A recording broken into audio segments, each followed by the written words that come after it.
এক হতদরিদ্র গরিব ছেলে অনেক কষ্ট করে লেখাপড়া করে অনার্স পাশ করেছে, কিন্তু দুঃখের বিষয় সে যখন চাকরি নিতে গেছে তখন কোনো চাকরি নাই। অনেক খোঁজাখুঁজি করার পর সেই ছেলেটা চিড়িয়াখানায় একটা চাকরি পেল।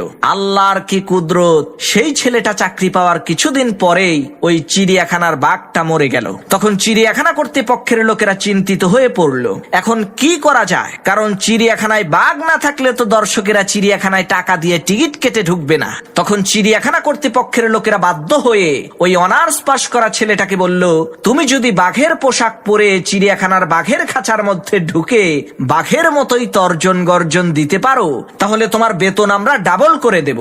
এদিকে সেই গরিব ছেলেটাও কোনো উপায় অন্তর না পেয়ে চিড়িয়াখানা কর্তৃপক্ষের এই প্রস্তাবে রাজি হয়ে গেল।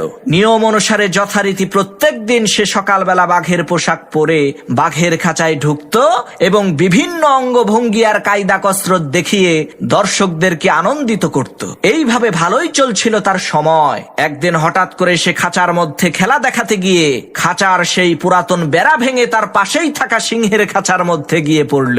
এখন সেই বাঘ বেচারা চিন্তা করছে, সর্বনাশ, আজ বুঝি আমার আর রক্ষা নাই। আমি যে কোন রকমের বাঘ সেটা তো চিড়িয়াখানার দর্শকেরা বুঝতে না পারলেও আমি তো জানি। আজ এই সিংহের পেটেই আমাকে যেতে হবে।